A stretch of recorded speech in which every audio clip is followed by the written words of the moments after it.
kenapa nggak ditebus, Pak? Kalau Anda punya dosa, artinya argumentasi awal Anda semua dosa ditebus, kenapa masih ada dosa Anda? Maksudnya gimana? Nah, lu bingung. Lah, Intinya gini, Pak. Bapak itu bikin pertanyaan berputar-putar. Bapak sendiri bikin Bapak bingung. Saya ulang ya, Pak, saya ulang di nih. atas, saya kasih tahu. Saya ulang ya. Bapak Saya jangan ulang dulu. jangan Bapak aja ngomong. Di atas Baik. kayu salib, di atas kayu salib ya Pak ya. Nanti Bapak baca Yohanes 19:30. Di atas kayu salib, Yesus bilang it's finished, sudah selesai. Artinya apa? Yesus menebus dosa saya yang kemarin sebelum saya bertobat, dosa saya yang sekarang yang kita lagi diskusi ini, dan dosa saya besok. Sepanjang saya percaya, pegang iman saya, memegang Berarti nggak keselamatan berdosa. saya, bukan nggak berdosa, Pak. Saya itu, Pak, bukan layak tapi dilayakkan. Saya itu berdosa, dibersihkan dosa saya. Maka itu bedanya kita, Pak. Gitu loh. Saya ulang ya, Pak Nelson. Mm-mm. Tadi Anda mengatakan semua dosa Iya. ditebus Yesus di tiang salib tanpa kecuali. Semua dosa artinya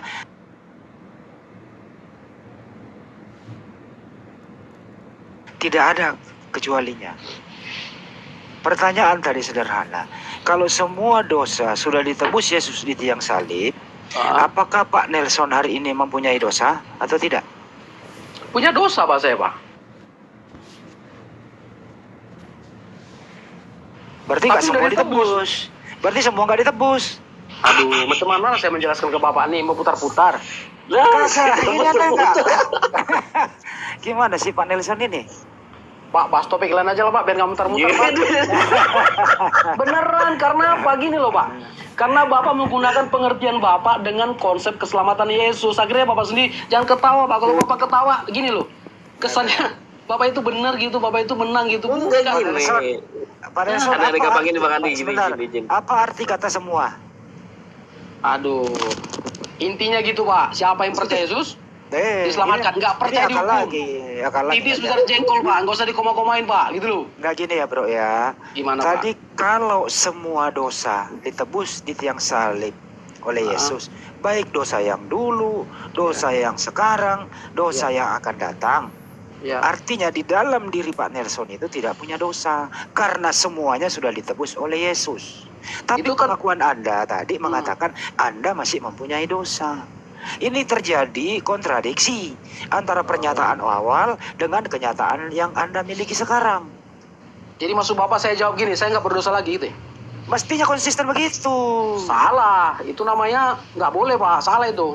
Kalau begitu tidak semua dosa dong yang ditebus oleh Yesus. Jadi maksudnya dipilah-pilah gitu, Pak. Kagak. Jadi Saya gimana, ulang Pak? lagi bahasa Indonesianya Jadi nih. gimana, Pak? Saya ulang lagi ya. Mm-mm. Kalau semua dosa Ya. yang ditanggung Yesus di tiang salib, Pak Mm-mm. Nelson hari ini tidak punya dosa. Mm-mm. Tapi kalau Pak Nelson hari ini punya dosa, harus dirubah kalimatnya. Gimana, Pak? Tidak semua dosa ditanggung Yesus di tiang salib. Itu baru sinkron. Harus ada yang dirubah. Jadi Anda dikasih yang mau koma gitu. berubah, Anda yang mau berubah atau statement yang awal mau dirubah begitu. Hmm. Baru Tapi, masuk akal. tapi Alkitab saya nggak bilang begitu, Pak. Efesus 1:7 bilang semua dosa ditebus. Nggak ada dikoma-komain, Pak. Dosa yang begini, dosa yang begitu, nggak ada, Pak. Kalau- Semua dosa. Gitu Kalau loh. semua dosa ditebus, dosa perbuatan Sambo menghilangkan nyawa anak buahnya, artinya ditebus juga oleh Yesus. Emang Betul. ditebus. Hah? Wah, Emang mantap. ditebus, Pak. Oh, berarti Balik ke Sambo sekarang, Bang. jadi Sambo sekarang nggak punya dosa. Pak, kalau Sambo itu hari ini dia bilang ampun Tuhan, aku menerima engkau hidup. Aku tinggalkan dosa, aku terima lagu. Siapa yang bilang dia masuk neraka? Saya nggak berani bilang dia masuk neraka, Pak. Itu salah saya nanti, Pak. Jadi setiap perbuatan Kristen selalu ditebus oleh Yesus di tiang salib ya. Sepanjang dia membuka hati menerima Yesus bertobat. Oh, masih ada syaratnya Pak. lagi. Masih ada syarat. Ya, makanya Pak Bapak tadi dari awal nggak kopi apa yang saya sampaikan. Bersyarat lagi dong kalau begitu. Bukan bersyarat, Pak. Percaya bukan sama seperti pertanyaan awal Bapak tadi. Berarti semua orang Kristen tuh ada yang neraka, ada yang di Naik surga. Pak Nelson dong, Mbak Esti. Pak Nelson naik. Hah? Ini kan udah naik, Pak. Bukan ada, wah neplos, Nelson lagi. Oh, Neplos. mau cari mau makan, Bapak? Enggak, ngeplos ini teman saya mau naik. Ah itulah kan, mana bang, nanti kayak di grup lain aku dikeroyok rame-rame. Agak, siapa yang dikeroyok? Enggak ada keroyok-keroyok sini. Jadi gini ya, Soalnya kembali ke kemarin topik itu ya. pak, sampai Nggak jam usah 6 baca. pagi saya pak dikeroyok pak. Enggak usah bawa kemarin. Iya. Ah. Siap. Kita kembali ke topik ya, Bro Nelson. Mm-mm. Anda tadi mengatakan Boleh, silakan. bahwa Sambo itu dosanya nggak ada atas membunuh anak buahnya. Karena ya, Sambo percaya Yesus menebus dosa semuanya tanpa kecuali, kan Betul. gitu ya. Pertanyaan Betul, Pak. sekarang, apakah Kristen di muka bumi ini semuanya tidak berdosa atau ada yang berdosa? Banyak berdosa. Kalau banyak Ah, berdosa, artinya tidak semua dosa ditebus Yesus. Pak, saya bacakan Pak. Coba dengerin ya Pak ya. Ini salah satu aja ayat nih. Masih nggak? Gimana sih ini anak ini? Masih Ya, nggak ya. mesti kita mesti bahas Ya, ya. ayat ya kan. Tapi saya baca deh biar Bapak dengerin. 1 Yohanes 1 ayat 7 ya Pak ya. Ya. Tetapi jika kita hidup di dalam terang, maksudnya terang dalam Yesus loh Pak. Bukan terangnya pakai lampu Philip Pak ya. Tetapi jika saya Nelson ini Pak, dan semua orang di bumi ini hidup artinya Pak, dalam perkataan saya, dalam pikiran saya, dalam tindakan saya, di dalam terang itu Yesus. Ya Pak ya, hidup yang terang, sama seperti dia ada dalam terang, maka kita beroleh persekutuan seorang dengan yang lain. Dan darah Yesus anaknya itu menyucikan kita daripada segala dosa. Enggak ada Pak itu, daripada sebagian dosa Pak, daripada segala dosa. Artinya ini Pak, jangan diamputasi Pak, dosa apa. Segala dosa, titik, gitu Pak. Oke, baik. Gantian ya. Saya Boleh. kasih analogi dulu deh, Pak Nelson. Boleh Pak. Kalau silakan. Anda punya utang misalnya di Pegadaian 100 juta, Iya. Anda sudah menebusnya utang Anda itu, apakah Anda masih punya utang? Masih. Kalau di Pegadaian ya enggak lagi lah, udah lunas. Enggak lagi. Baik. Hmm. Kalau Yesus sudah menebus semua dosa Anda di tiang salib, apakah Anda masih punya dosa? Enggak. Ya, bukan maksudnya memang gak punya dosa lagi. Gimana sih? Dengar dulu Pak. Aduh, Ya, ya. Bapak ini pertanyaan menjebak.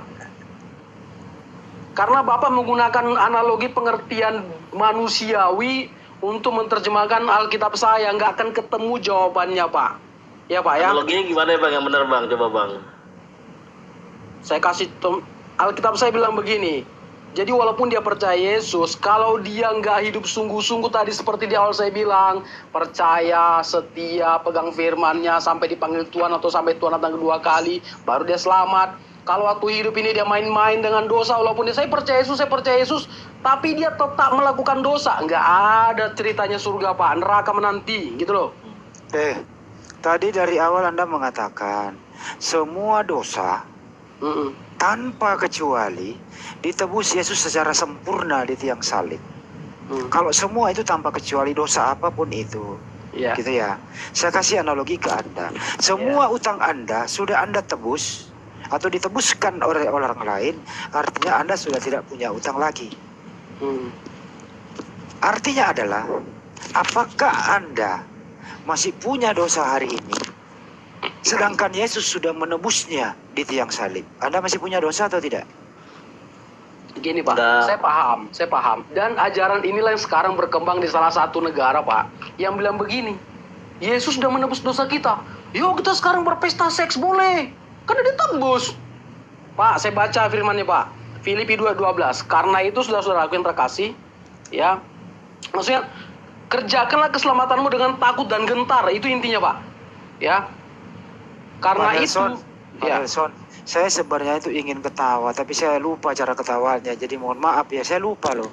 Ini sederhana loh, Bang. Boleh Pak, nggak apa-apa ketawa, asal ketawanya kan Bang sehat Andi, Pak. dikit Saya Bang Andi. mewakilkan aja Bang Andi. Boleh, Bang Andi, kok. saya wakilkan ketawanya ya, boleh? Boleh, hahaha. Astaga. Bang Andi dikit Bang Andi. Iya, Kalau nggak gini lah, kalau nggak gini, sepakat dulu kita Pak Bandi, ketawa dulu kita sama-sama. Iya. Gak usah tegang-tegang lah Pak. Aduh, Bang Nelson tadi Ya. menarik Ya, nih siap, ya bro. kata Siap. pertama dari Bang Andi kan ya, bahwa kata perkataan Bang Nelson kan tadi menanggapi apa perkataan Bang Andi, bahwa dalam keselamatan Kristen itu berbeda dengan Islam, ya kan?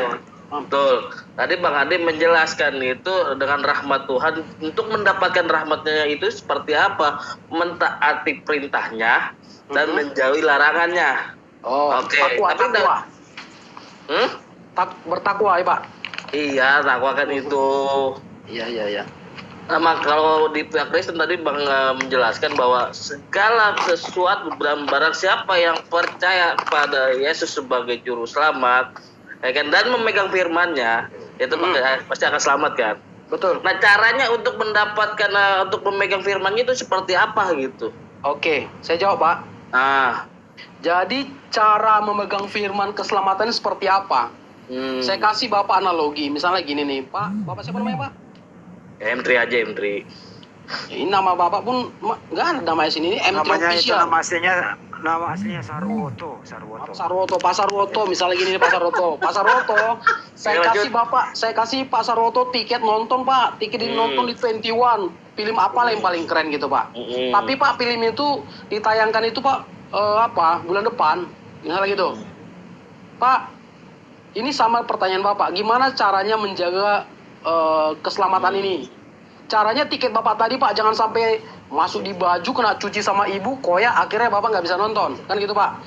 Jadi bagaimana cara menjaga rahmat tadi, menjaga janji Tuhan tadi supaya kita tetap selamat Pak? Makanya orang Kristen itu harus punya hubungan pribadi dengan Tuhan. Dia harus pegang janji Tuhan. Kalau dia hidup dalam dosa Pak, nggak ada cerita Pak. Artinya dia punya persekutuan, punya hubungan dengan Bapak secara pribadi, baik secara korporat Pak. Itulah menjaganya Pak. Gitu loh. Bukan dengan yang misalnya nih kita beramal, kasih sedekah, bukan saya bilang sedekah itu dosa, tapi itu nggak bagian dari menjaga keselamatan tersebut Pak. Paham ya Pak ya? Nah, gini, untuk mendekati dan mencari hubungan itu seperti apa? Oke. Banyak Pak, tentu setiap hari kita baca firman, beribadah, pujian penyembahan. Itu mentaati perintahnya bukan termasuk nggak Bang, mentaati perintahnya? Ya termasuk dong. Karena sebenarnya gini Pak, saya kasih tahu Pak.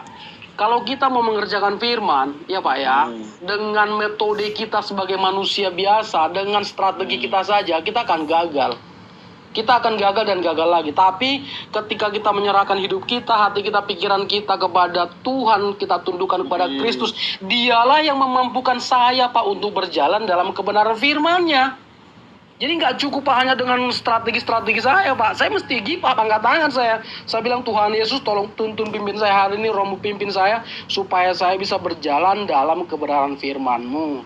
Jadi nggak cukup Pak saya hanya bilang dengan cara saya saja dalam rangka menjaga keselamatan ini, saya akan gagal Pak. Maka dari itu kenapa banyak orang Kristen yang jatuh ke dalam dosa, jatuh lagi.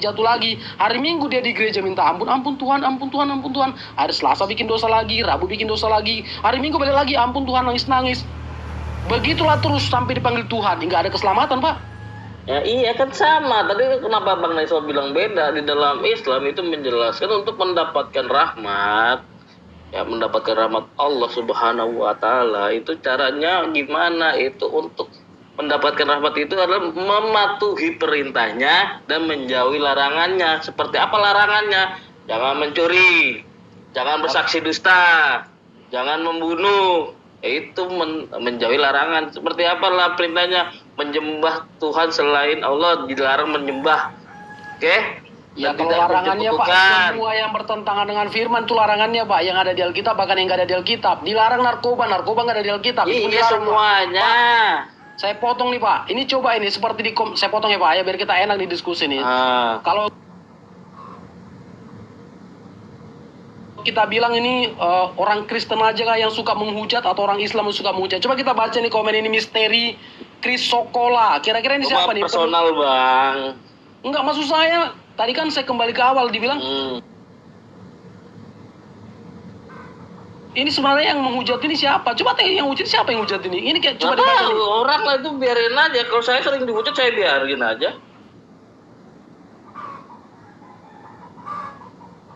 Nah ini kayak gini perlu sekolahin ini mulutnya biar dia tahu mana yang benar mana enggak gitu loh. Jangan gitu. dibaca komen Bang. Bang Nelson, Nggak usah Intinya selalu digubris, benar. tapping itu nggak usah digubris. Sekarang kita fokus ke pembahasan kita aja, gitu. Baiklah, kalau Nggak usah begitu. digubris, Bang. Namanya netizen. Netizen selalu benar kok, ya kan? Iya. Orang bener aja bisa Ketika jadi mereka salah, disuruh lagi orang naik ke salah. atas ke sini untuk diskusi, mereka belum tentu paham. Nggak mau dia. Nah, jadi oke. Ya. Baiklah kalau begitu. Buktinya mereka nggak ngirim permintaan loh. Ya udah, Bang Nelson lanjut aja lagi. Ya makanya gimana itu bang, ya kan? Masa mempercaya Tuhan Yesus sebagai Tuhan dan Juru Selamat seluruh dosa kan mungkin kan?